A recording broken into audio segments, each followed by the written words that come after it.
Sa atong kinabuhi, angay nga kita mukayod aron sa pang-adlaw-adlaw nga panginahanglan. Pagpaningkamot o paninguha ang saligan. Sa kadagatan, ang kinabuhi sa mananagat diingon sayon. Adunay mga babag ug mga delikado na sitwasyon. Hilabi na kung ang imong pamaagi sa pagpanagat kay usa ka sinauna nga tradisyon. Apan unsaon kung kining tradisyon na dili na magpadayon.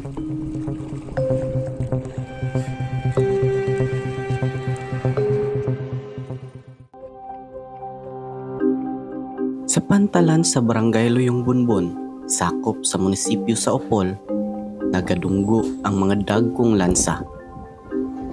Diri sa pantalan ang dagsaanan sa mga binanyerang mga isda.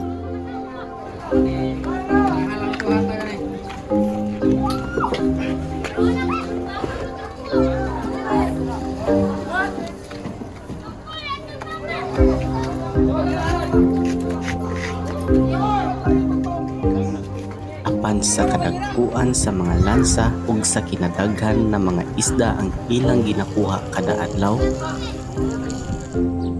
aduna gihapon makita nga mga ginagmayng bangka ug halos maihap lang ang makuha niini nga mga isda. Maihap ang kuha hinungdan kay ang pamaagi sa pangisda usa ka tradisyonal nga pamaagi. Sa maong lugar na ilhan namo si Tatay Arnel, usa ka mananagat nga ang gamit lang kay taga ug nylon. Pamasol o handline fishing ang tawag sa pamaagi ni Tatay Arnel. Kini ang usa sa tradisyonal nga pamaagi sa pagpangisda. Pahunas na ang baybayon ug hapon na nga miabot kami sa lugar. Napakyas kami nga maubanan si Tatay Arnel sa iyang pangisda. Apan sa among naobserbahan sa palibot, aduna kami nakita nga mga bata. Mga bata nga abi nako gadula kini. Apan kung imong duulan, makaingon ka na lang nga mura kinig mga manok. Isang kahig, isang tuka para makakuha og pagkaon sa ilang panihapon.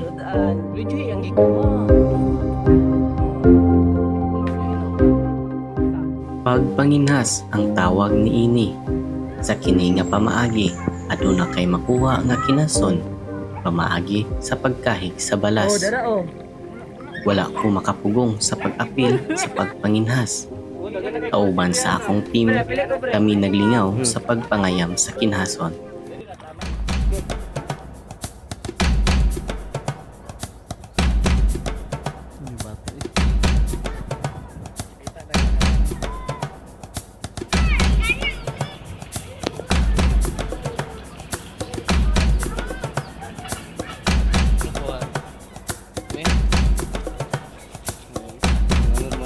Tanyapon karon.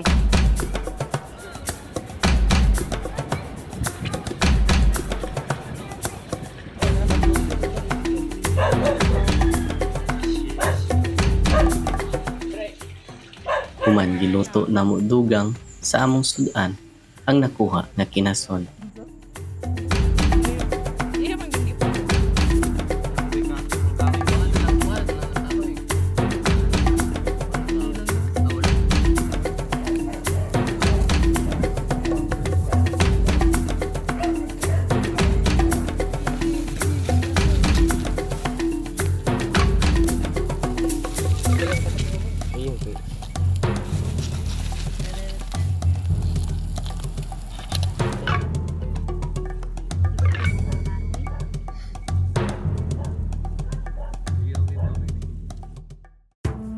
Pagsubang sa adlaw, pataob ang dagat, ug mauusab ang perpektong timing aron sa pagpamasol ni Tatay Arnel.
Wala pa'y pamahaw.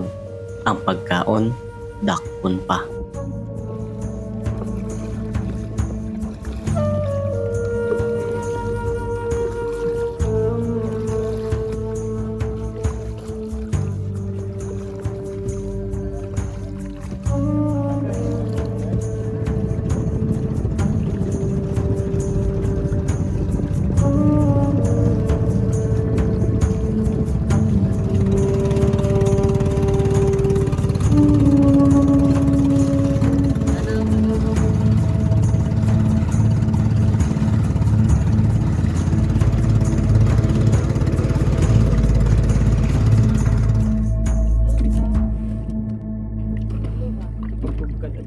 Pag-abot sa area kung asa ginatawag kini nga fishing spot, diri na pagasugdan ang pagpamasol.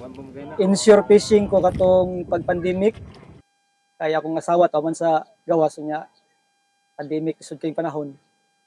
Laay kasi na nag-casting ko, tuntun casting na akong pang-cast dito, pag-pamasol sa daplin lang. Ang tud nga na habit na ba, habit mangita na yung mong habit ako. Gusto nga mag-fishing ka, mamasol. Anto nag-offshore na ko, nagbaruto. Natala na po sa source of income kay lisod yung panahon. Wala na lang, ipadayon na lang yun. Torso na lang yun. Sakay sa gamay nga bangka, nakaplastar kami sa halos kapin 70 kadupa nga kalalumon sa dagat.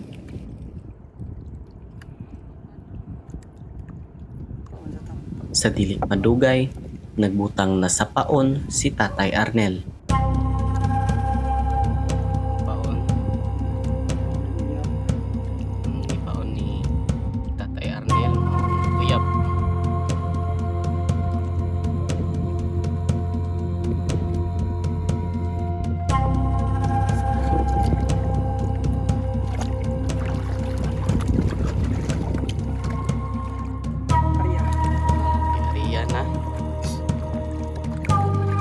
Sa paghulog ni ini sa iyang mga taga nga adunay paon, naglaom ug namasin nga adunay ihatag na grasya ang dagat para kaniya.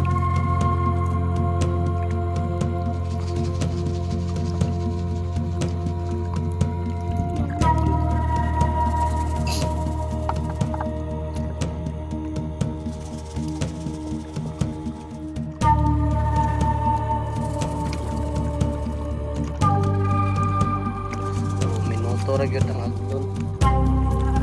Kuat. May lang wala. Iyang mga tiil ang gasilbing bugsay aron dili kini paliron sa hangin.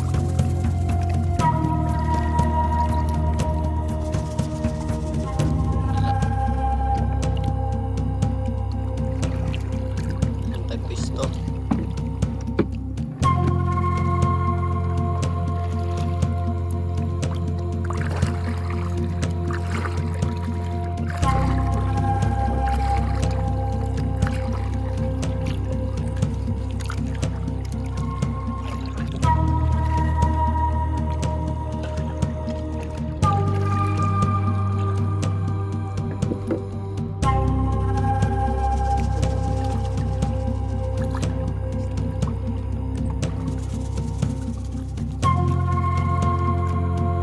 Halos napulo na kaminuto ang nilabay ug kapila na nagbalhin-balhin og pesto si Tatay Arnel. Apan wala gihapon na sortihan ang iyang mga taga.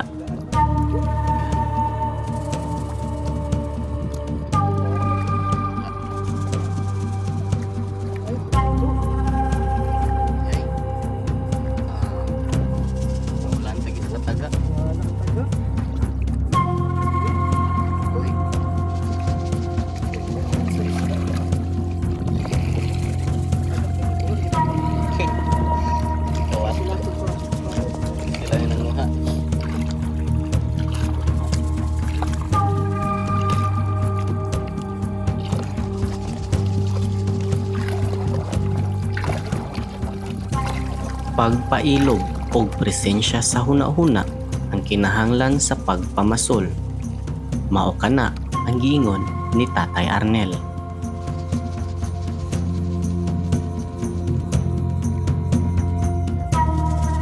Alang kaniya, sa pagpamasol, diri niya mabati ang kahapsay o kalinaw sa iyang palibot ngadto sab sa iyang panghuna-huna. Kaliwala niini, adunay ikasulti si Tatay Arnel sa mga patakaran sa kadagatan ngadto sa ilang mga gagmayng mananagat. Kasi brobing puro sila kay mandakop, Oo. mangita na sila permit.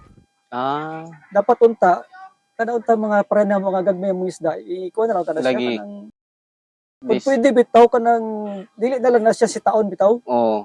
Dahil exemption ba? Na Okay. dili na siya kinahalapit ang permit, kinahanglan pa og kuha ka ng mga documents bitaw kay manual ra man gud niya. Kuha naman po din yung gamit ko. Igura Oo, mo mag... manual ra, Oo. walay ingon nga nakadaot ka sa Oo. kuhan. Bisan pag makakuha kag 5 ka kilo karon adlaw, daghan ka sa pero pag kaugba, zero na po Oo, na siya. zero. At least one lang. Ang panagat siya dili na siya dili ni maka purot sa kuhan.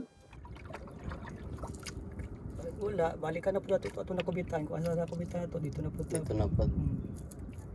Balikan na po ito siya. Wala yung napaghangin, wala yun. Wala yung malikutan.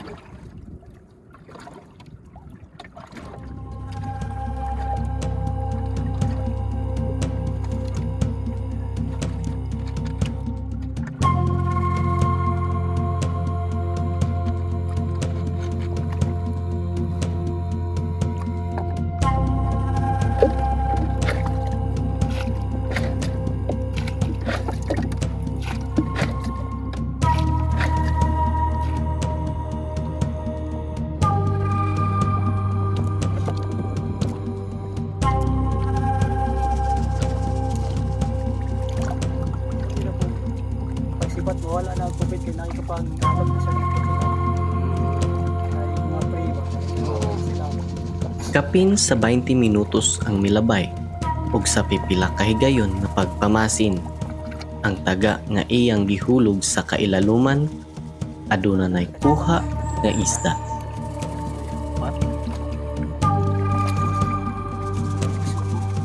Lalo pag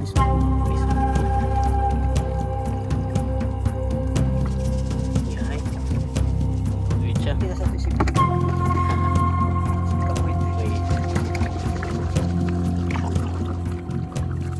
Sa pagpamasol ni Tatay Arnel, hangin ug dagkong balod lamang ang ginabantayan. Ang chimpo bitaw, mukalit Chimpo. lang og Oo. na naka sa ibabaw nga kuan part mga 100 meters na kayikan sa the plain sa baybay Oo. nga nakasabi medyo loud na. Oo. Mukalit lang og kusog ang hangin Kusog ang hangin. sa gulan dig balod. Pas-pas na gyud pagtanaw nimo nga warag gahaguros na sa imong dalunggan Oo. nga warag lain ang chimpo kay bakit ano mo sa layo gagaitom na bitaw, gaitom Oo. na ang panahon.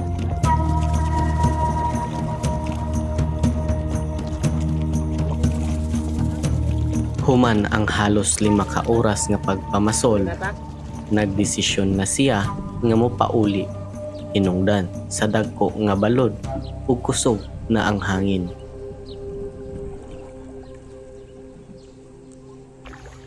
Oo, maning kuha niya. Saan man nato ni Tay? Imoy baligya, Sudan na siguro ni. sudan na lang. No, Ay kamay raman. mayra. So, igura gid siya pang sudan. No, Hangin kayo. Ay ayun kuan. kayo. Mabudoy ka panahon.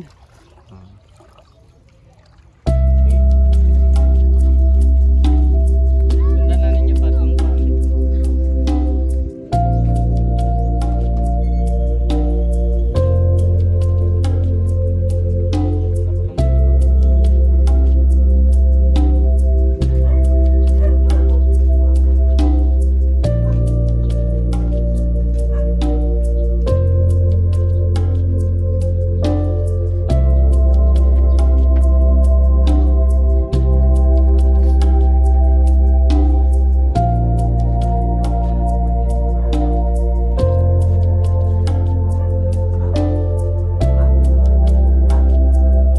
Aduna usab talento si Tatay Arnel sa pagsulat, pinaagi sa pintal.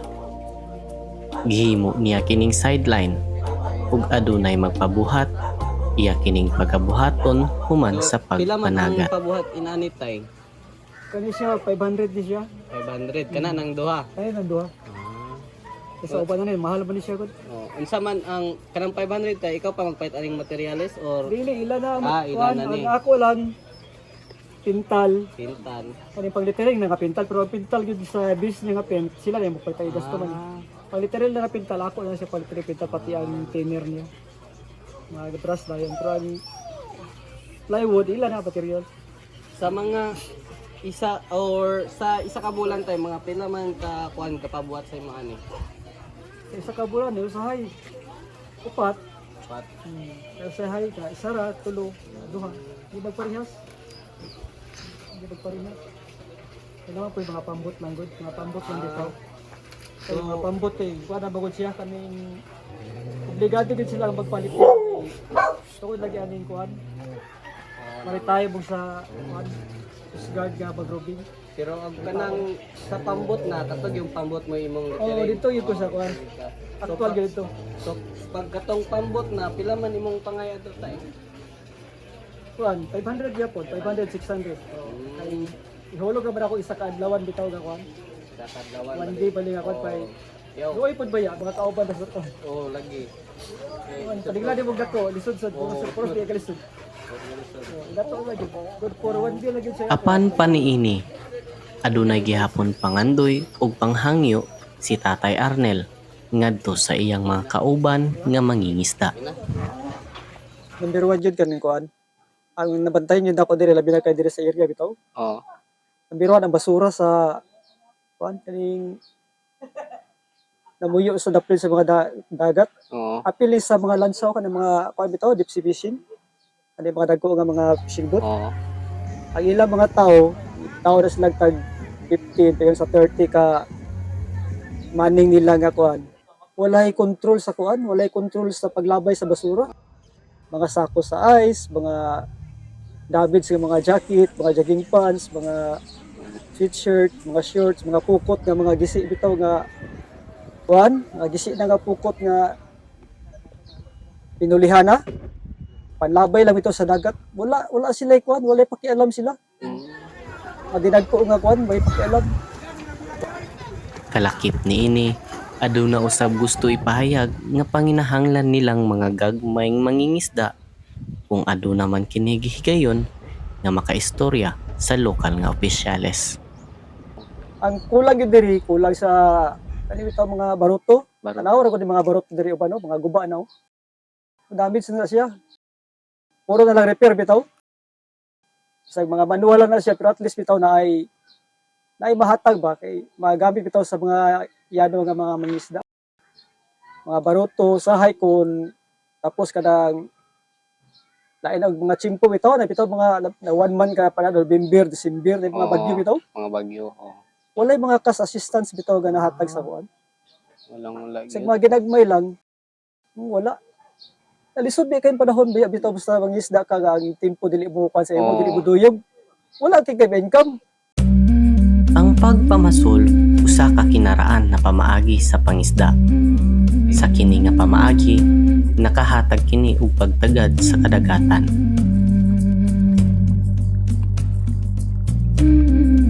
Adunay espesyal nga relasyon ang tao ug kadagatan.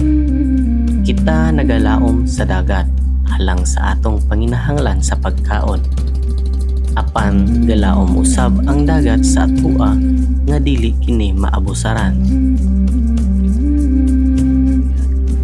Ako si Lance Dominic, usa ka estudyante sa BES IT. Akong nasaksihan ang tradisyonal nga paagi sa pagpangisda, kauban ang mga lumulupyo sa baybayon sa Luyong Bunbon.